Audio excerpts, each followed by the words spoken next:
Sur Zouk TV, des témoignages, des études, des échanges, l'association Les Jardiniers du Bonheur vous présente un cœur à cœur, une émission fraîcheur pour apprendre à cultiver le meilleur avec Jésus.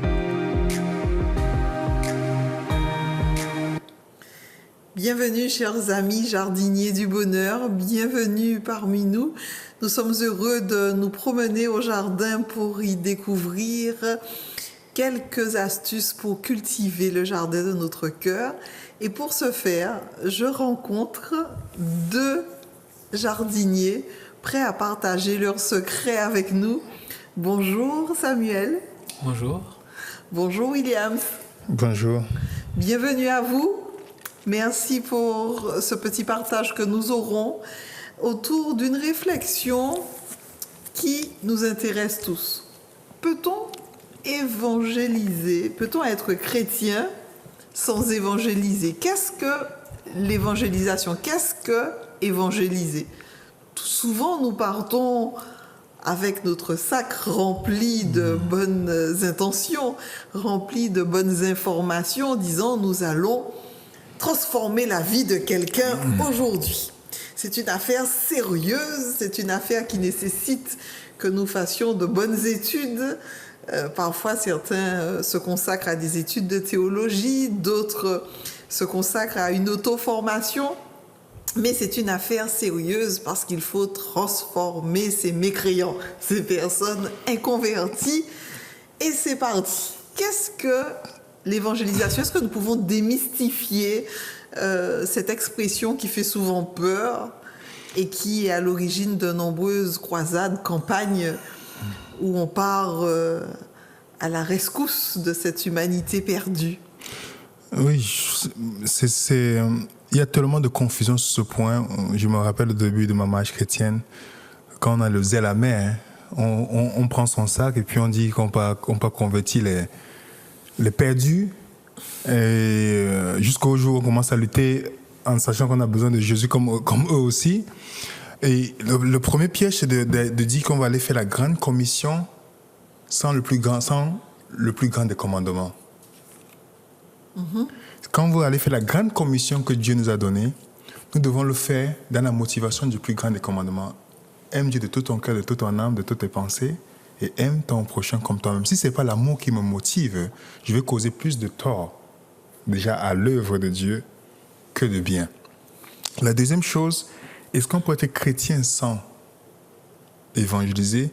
Dans 1 Corinthiens chapitre 9, le verset 16, Paul nous dit « Si j'annonce l'évangile, ce n'est pas pour moi un sujet de gloire, car la nécessité m'en est imposée. Malheur à moi si je n'annonce pas l'évangile. » En principe, le chrétien est comme un ambassadeur, comme Paul le dit. Est-ce que si vous êtes ambassadeur d'un pays et vous ne connaissez pas les informations sur ce pays-là, vous ne pouvez pas rester ambassadeur. Même Pierre dit dans 1 Pierre 3, verset 15, en disant « Sanctifiez dans votre cœur le Seigneur Jésus-Christ, étant toujours prêt à répondre avec douceur et respect devant quiconque vous demande l'espérance qui est en vous. » Donc, un chrétien doit être prêt à répondre. Mais le chrétien ne doit pas aller faire le prosélytisme. Tu vois, et parce que ça crée parfois la confusion au niveau, parce qu'on pense qu'il faut que Samuel ait l'information, il faut que vous ayez l'information pour être sauvé. Ce n'est pas ça l'évangélisation. Dans Matthieu 24 aussi, avant de passer la parole à mon frère, Jésus dit, cette bonne nouvelle sera prêchée dans tout le royaume et servira de quoi? De témoignage. En d'autres termes, l'évangélisation n'est pas la transmission de l'information, mais la transmission de la transformation. On va redire ça parce que Samuel avait un chat à la gorge. On dit que l'évangélisation n'est pas la transmission de l'information, mais la transmission de la transformation. Effectivement, parce que lorsque j'ai expérimenté, avant, je pouvais parler d'une manière intellectuelle parce que c'est intellectuel, mais maintenant, quand j'ai expérimenté certaines victoires dans ma vie, certaines situations dans ma vie, je peux mieux témoigner à quelqu'un qui vit cette situation en disant, voilà, j'étais dans tel moment, et Dieu l'a fait. Et la personne voit cette transformation. Cette action parle plus fort que les paroles dans le cœur de la personne, puisque vous pouvez facilement comprendre la personne. Donc le aller par-delà l'aliénation, c'est un impératif, aller. Non. Mais non, c'est pas un impératif. Non, c'est aller n'est pas impératif dans le grec ici. C'est faites des disciples qui est impératif. D'accord. Donc parce que on veut baptiser les gens, mais Jésus dit d'abord de faire des... Il y a un on dit pattern, comment on dit? Step by step. Il y a Un modèle. Il dit, allez et faites des nations les disciples. Donc il faut d'abord qu'on fasse de quoi? Les disciples, leur enseignant tout ce que je vous ai transmis, n'est-ce pas? Il dit, allez et faites des nations les disciples, allez baptisant au nom du Père et du Fils et du Saint-Esprit. Donc il faut d'abord qu'ils soient disciples, pas membres d'église. Nous voulons faire des membres d'église en disant croisade et tout ça. Et c'est pourquoi après 1-2 ans, beaucoup sont ressortis. De moi. Voilà. Mais lorsqu'on fait des disciples... C'est quoi un disciple? Quelqu'un qui suit Jésus-Christ. Il faut que la personne puisse être ancrée en Jésus. Nous, on se précipite pour l'eau de baptême. Mais on doit attendre même 3 ans, 4 ans s'il le faut, pour que la personne assimile bien pourquoi. Moi, je peux dire, j'ai nagé avec le pasteur dans l'eau parce que quand je me suis baptisé, je ne connaissais pas pourquoi. J'étais intéressé par la personne de Jésus-Christ, mais il y a des choses qui m'échappaient. Mais comme on dit, il y a un baptême ce mois-ci, il faut que tu te baptises. Je suis parti justement, je suis entré dans l'eau en étant pêcheur sec et sorti pêcheur mouillé. Vous comprenez? Et quelques temps plus tard, j'ai laissé l'église. Mais autres gens, tout le monde ne savait pas. Parce que j'ai commencé à avoir des doutes sur certaines questions. Mais c'est ce qui est arrivé. Pourquoi? Parce qu'on n'a pas fait de moi un disciple, on a voulu faire membre d'église pour avoir mon nom dans les registres de l'église. Et quand on voit la manière dont Jésus faisait lui-même des disciples, il leur disait de le suivre, et c'est lui qui fera la transformation. Puisque souvent, nous-mêmes, lorsqu'on rencontre des personnes, que l'on partage avec eux, on essaie de les formater à notre image, d'aller faire nous ressembler, à parler comme nous, à faire comme nous. Mais finalement, on voit que la manière dont Jésus fait les choses est totalement différente. À tel point que même les personnes qui, a priori, ne pourraient pas être de bons ambassadeurs, se sont mis à parler de lui tout de suite après l'avoir rencontré. Par exemple, on a l'exemple de la Samaritaine, dans le passage de Jean 4 au... Elle n'a pas fait théologie, hein? Non, elle n'a pas fait théologie. C'était une femme pécheresse.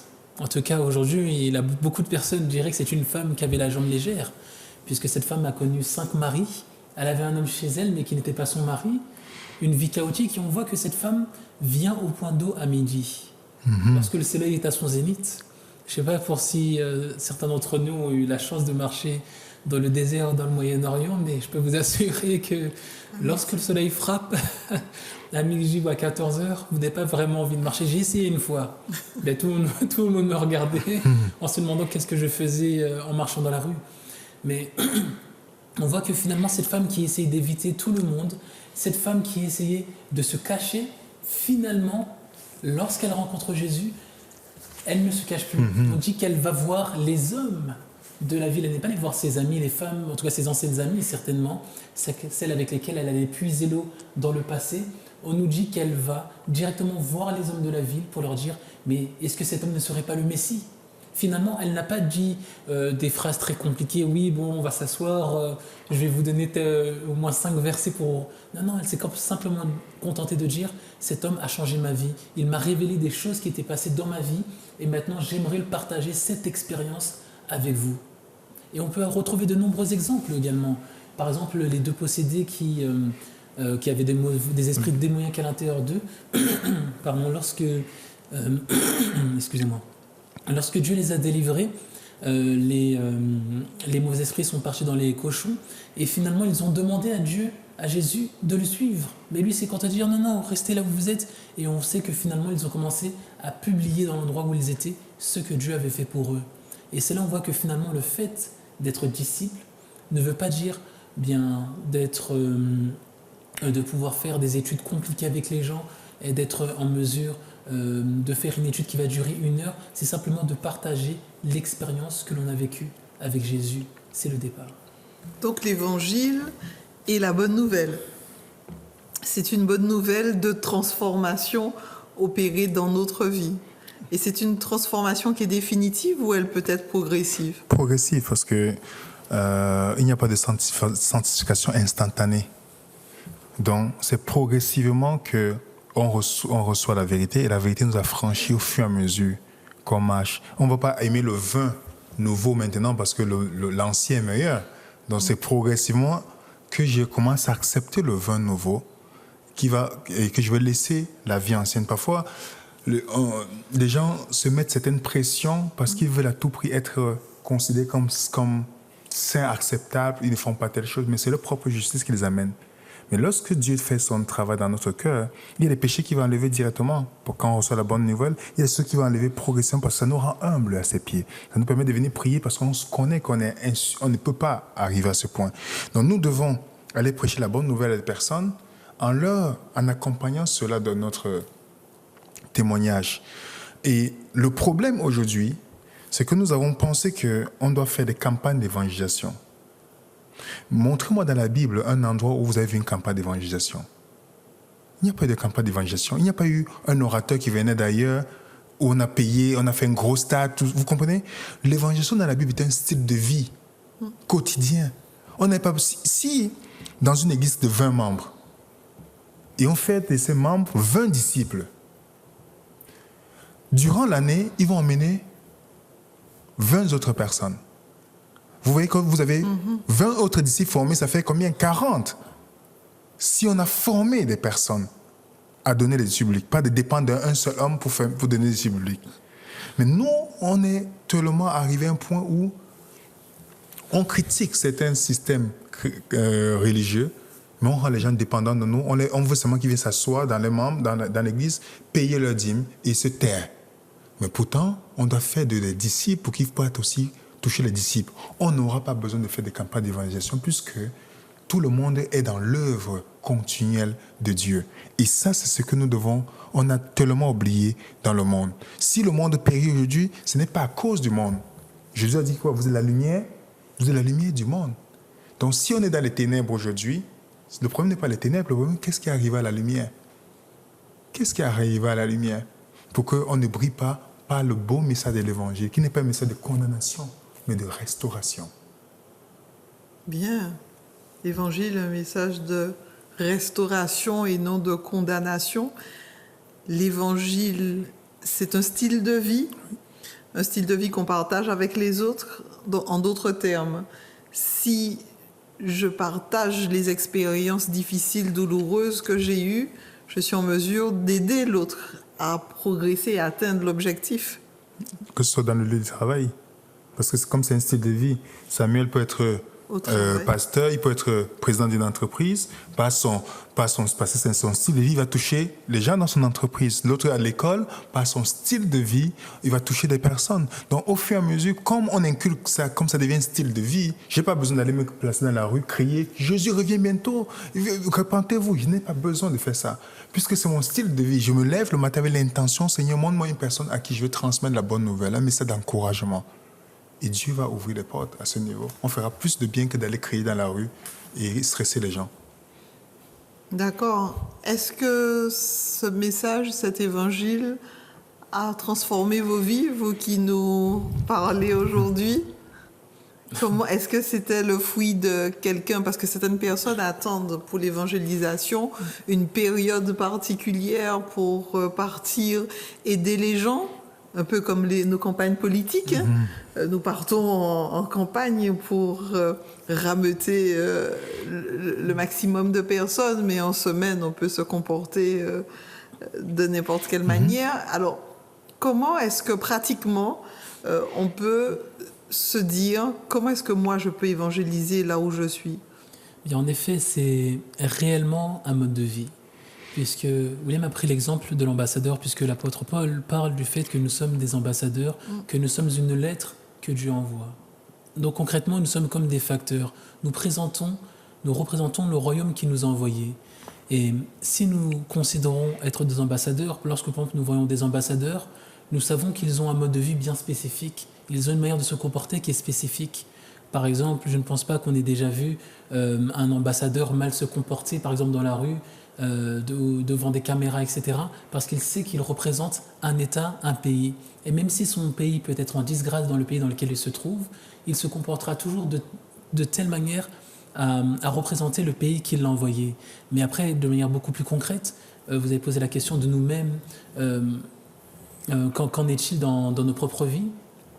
Je dirais que c'est une chose qui est un mode de vie, mais qui est également progressive. C'est-à-dire qu'au fur et à mesure, Dieu permet que nous puissions nous-mêmes progresser dans notre marche avec lui, de partager de manière différente avec les personnes. Par exemple, dans nos émissions précédentes, j'ai partagé un témoignage avec vous, mais c'est une chose par exemple que j'ai très peu partagée. La dernière fois, Dieu a permis que je partage avec une personne, mais je ne savais pas que la personne était elle-même une ancienne alcoolique. Et cette personne, finalement, avait des luttes permanentes avec ce problème que j'avais connu. Et le fait de partager avec cette personne, de lui raconter la victoire que j'ai pu expérimenter grâce à Dieu, finalement, a renforcé cette personne et lui a permis de croire que oui, c'était une chose qui était possible, sans la prise d'aucun médicament, sans aucune aide extérieure. Simplement avec Dieu, c'était une chose qui était possible. Et après, comment aider les personnes? Il y a beaucoup de manières. Parfois, on peut voir dans nos immeubles ou dans l'endroit où nous vivons des mamies, par exemple, qui portent des choses lourdes. Si on leur propose simplement de porter leurs courses dans les escaliers, cette dame va se rappeler, elle va se dire: ah, mais ce jeune homme, à chaque fois que je suis dans le besoin, il vient me porter mes courses. J'ai besoin d'acheter du pain, il va acheter le pain. Et finalement, cette personne, au bout d'un moment, va nous poser la question: mais vous savez, je ne veux pas vous déranger. Non, vous ne me dérangez pas, c'est avec plaisir, au contraire, que je le fais. Et au bout d'un moment, elle va dire: mais comment c'est possible? Tout le monde dans l'immeuble me voit toujours en train de porter les choses lourdes, mais personne ne vient m'aider. Ou par exemple, on a tous dans notre travail également peut-être des personnes qui passent des moments difficiles. Rien qu'en se montrant amical avec ces personnes, en leur amenant un fruit par exemple en guise de dessert ou une parole amicale, simplement on peut changer la vie d'une personne, on peut lui apporter un réconfort que cette personne ne trouve peut-être pas dans sa propre maison. Et avec ces petites actions, c'est simplement des choses toutes simples qui vont nous permettre d'agir en tant que missionnaire, en tant que personne qui représente Jésus-Christ, puisque finalement c'est ce que lui-même aurait fait. Quand on regarde dans sa méthode, lorsqu'il rencontrait les personnes, il passait du temps avec les personnes. Il apprenait à connaître les personnes, il mangeait avec les personnes. Une fois qu'il avait noué un lien avec eux, il résolvait leurs problèmes et après il partageait ce qu'il pouvait avec ces personnes-là. Mais nous, souvent, lorsqu'on rencontre les personnes, c'est oui, accepte. Il est écrit, oui, mais c'est pas à court d'arguments, à court de versets bibliques qu'une personne va rencontrer Dieu. Malheureusement, on a l'impression d'ailleurs qu'il y a une pression spéciale qui est mise sur l'individu pour lui présenter une liste de choses à faire et à ne pas faire. Et ça met effectivement beaucoup de pression, ça éloigne de pression et d'oppression. Parce que c'est une mauvaise conception de Dieu, ça. Alors, quelle conception de Dieu par rapport à l'évangélisation? Si vous partez dans une soi-disant croisade, déjà moi je n'irai jamais parce que pour moi, comme Samuel a dit, Jésus-Christ rencontrait les gens one-on-one. Il était dans l'approche, il venait pas dans un cœur à cœur, il venait rencontrer des personnes, il ne leur dit pas d'abord donne ta vie à Dieu, non, il gagne leur confiance. Quand il l'a gagné, il dit viens sur moi. Il vient d'abord apporter de l'aide. Comment une église peut organiser des croisades ou campagnes ponctuellement? Pourtant, cette église n'est pas dans le service communautaire. On a des églises, comme quelqu'un disait, bocales et non locales. L'église, on voit dans le livre des Actes, l'église était organisée pour le service. On avait des diacres qui étaient là pour aider les gens dans la communauté. Donc, si l'église est quelque part, elle doit être la lumière de cet endroit. Alors, 2 secondes, Williams. Une église, normalement, la raison d'être d'une église doit être celle d'accompagner, d'aider la communauté environnante. Oui, parce que elle est là pour servir. Il faut qu'elle apporte le soutien. Regardez, comment on peut bâtir, dépenser des millions pour construire un bâtiment qu'on ouvre seulement une fois par semaine? Pourtant, la Bible dit, ma maison sera appelée quoi? Une maison de prière. L'église devait être ouverte tout le temps et les gens devaient relayer ceux qui cuisinent pour que les gens qui sont pauvres viennent manger, ceux qui donnent... Vous voyez, quand une église est organisée pour le service, lorsque vous faites un programme dans l'église, c'est facile que les gens viennent parce qu'ils savent que vous leur avez apporté le réconfort. Wow, c'est une manière un peu différente de voir les choses. Parce que les chrétiens aujourd'hui ont une autre vision, celle de montrer le Dieu de la prospérité en montrant de manière ostentatoire tout ce que nous avons réussi et montrer jusqu'où Dieu peut nous aider en disant aux autres nous vous faisons envie. Hein. Oui. Eh bien, c'est auprès de Dieu que nous trouvons ça. C'est pourquoi il y a la technique de manipulation à la fin. La technique de manipulation, c'est quoi? c'est de dire, quand vous venez vous asseoir dans cette croisade, si vous ne donnez pas votre vie aujourd'hui, vous allez mourir. On ne vient pas vers Dieu parce qu'on a peur de mourir. On vient pas vers Dieu par la beauté de son caractère. Ça veut dire... Et rien que les mots employés sont très hostiles quand on parle de croisade. On sait qu'historiquement, ce n'était pas une belle chose. Ce sont des milliers de personnes qui ont traversé le monde pour faire la guerre et faire mourir des personnes. Si par exemple on dit à une personne musulmane, on fait une croisade, et on vient te voir, la personne me dit, mais comment vous avez prévu quelque chose d'hostile à mon encontre? Rien que le mot est très hostile, et c'est censé être un mode de vie. C'est pas une période spécifique dans l'année, une période spécifique dans notre vie, ça doit être un mode de vie. C'est pour ça que l'une des émissions que nous avons faites était sur le leadership. C'est pour ça que le leadership est une chose importante. Sans leadership, on ne peut pas avoir de personnes qui vont propager ce qu'ils ont appris, qui vont propager finalement quel est le message que Jésus leur a donné. Est-ce qu'à tout âge, on peut évangéliser? Effectivement, il n'y a pas d'âge pour évangéliser. C'est que ça dépend quand dans une famille. Déjà, le but d'une famille, c'est d'être... parce que l'Église est conçue des familles. Hein. Donc, si on veut restaurer l'Église, c'est toujours par les familles qu'on commence. Donc, si une famille se base dans un esprit missionnaire, l'Église, si toutes les familles de l'Église, c'est que toute l'Église sera missionnaire. Donc, tout petit, même nos enfants peuvent témoigner. On n'a même pas besoin d'aller faire théologie. Parfois, je vois les gens qui disent il faut que j'aille faire une école d'évangélisation pour pouvoir évangéliser. Ça, c'est pas biblique, ça. Il y a les gens qui peuvent aller étudier la théologie parce qu'ils ont un appel, parce que c'est leur vocation. Mais ce n'est pas tout le monde. On ne sait pas que lorsque vous voulez servir Dieu, vous devez passer par ce chemin. Vous comprenez? Effectivement, on a l'impression que au niveau du service exercé au niveau de l'Église, il y a une hiérarchie. Ceux qui évangélisent sont mieux vus que ceux qui nettoient les bancs de l'Église, qui organisent l'accueil. Il y a quand même une hiérarchisation des bienfaits. Mauvaise conception de l'Évangile. C'est parce que nous sommes encore des gros pécheurs, on fonctionne avec l'image de ce que la société nous a inculqué, qu'on passe encore le temps à dire quand le prédicateur vient, on lui donne plus d'honneur que que le diacre qui a nettoyé l'église. Parce qu'on a eu tous, la Bible dit dans 1 Corinthiens 12, ils ont reçu l'esprit pour les dons différents. C'est pourquoi Paul dit, je vais vous montrer la voie par excellence dans 1 Corinthiens chapitre 12, verset 31. Et puis il commence par l'amour. Si je fais toutes ces choses que je ne sais pas motiver par l'amour, c'est zéro. Donc, si le prédicateur a reçu le Saint-Esprit, le diacre aussi qui a nettoyé l'église a reçu le Saint-Esprit, celui qui a porté la poubelle a reçu le Saint-Esprit. Si on doit donner l'honneur, qu'on donne à tout le monde, mais à la fin, parfois, c'est une croisade, on met le prédicateur devant, on lui donne les honneurs, on lui apporte les fleurs. Pourquoi on n'a pas donné la fleur à celui qui a porté la poubelle et nettoyé l'église? C'est ça, ça montre que Jésus-Christ n'est pas encore dans cette église. Il n'est pas encore. Et il y a un exercice que je pense qu'on aurait pu exprimer, en tout cas expérimenter, c'est celui d'intervertir les fonctions. Si aujourd'hui, au lieu d'être prédicateur, je décide d'être diacre et nettoyer je me consacre à nettoyer l'église. De toute façon, on voit de la Bible, la seule personne qui a consenti à descendre de son piédestal, descendre de son niveau, c'est Jésus-Christ. C'est le seul qui était dans le ciel et qui a accepté de devenir un homme, une race déchue, une race pécheresse, quelqu'un qui est condamné à la mort finalement. Mais lorsqu'on parle des diacres, on peut voir dans la Bible, par exemple dans le Nouveau Testament, la personne qui a donné le plus long discours, c'était Étienne, un diacre. Ce n'était pas un ancien, une personne, on peut dire que c'est la personne qui passait certainement le balai dans l'église. Et pourtant, c'est cette personne qui a donné un discours tellement long et tellement puissant que finalement, ça lui a coûté la vie. Et son témoignage est contenu dans le passage de Acte 7. Donc, par exemple, on peut voir qu'un diacre ne peut pas, par exemple, on ne peut pas considérer sa mission comme étant moindre que celui qui va évangéliser, moindre que celui qui va même baptiser les personnes dans une église. Sa mission est tout aussi importante. Un diacre, si on regarde d'après l'exemple qu'on a avec celui d'Étienne, normalement est une personne qui également est un ambassadeur à plein temps. Étienne n'a pas dit « Attendez, je suis un ancien ». Je suis un diacre de l'église, attendez, je vais appeler l'ancien, je vais appeler un pasteur, je vais appeler un apôtre, il va parler pour vous. Non, il a été en mesure de rendre compte de l'espérance qui était en lui. Donc c'est pas réservé à une élite. Souvent dans certaines communautés, nous voyons que au moment de siéger, au moment de prendre la parole, c'est réservé uniquement à une élite qui peuvent s'adresser aux autres, qui peuvent partager. Mais on constate que les enfants aussi peuvent partager. Il y en a qui partagent ce que Dieu fait pour eux dans leur vie.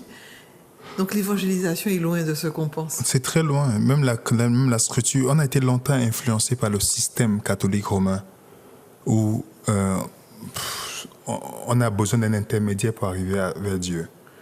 Et c'est pourquoi même vous voyez la chair dans l'église est élevée et le peuple est en bas. C'est pas ça, c'est pas l'image du. Quand vous entrez dans une église, si vous allez voir, ça c'est pas l'image du christianisme. Vous regardez, quand le prédicateur vient, tout le monde en fait l'honneur. Celui qui était là, qui se rassure que tout est clean dans l'église, moi je n'ai jamais vu jusqu'à aujourd'hui. J'ai espérance que j'irai dans une église, on va dire merci au diacre. Quand le prédicateur finit, on ne se rend même pas compte qu'il a terminé, et puis il passe son chemin et s'en va. Mais si on rend les gens dans le leadership, le vrai leadership indépendant, toute l'église d'une manière indépendante, on n'aura pas de croisade pour élever un homme. On aura, chacun étudie, et les gens se baptisent, et l'église continue parce que personne n'est au-dessus de l'autre. Il faut qu'on enlève cette mentalité en pensant que le prédicateur a plus de Saint-Esprit que le diacre. Il faut qu'on enlève ça, qu'on prie Dieu pour... Parce que ça met un frein à l'évangélisation. Si on veut vraiment avoir les mêmes résultats que Actes chapitre 2, l'église doit retourner dans la même manière qu'ils ont commencé. Ils étaient tous d'un commun accord.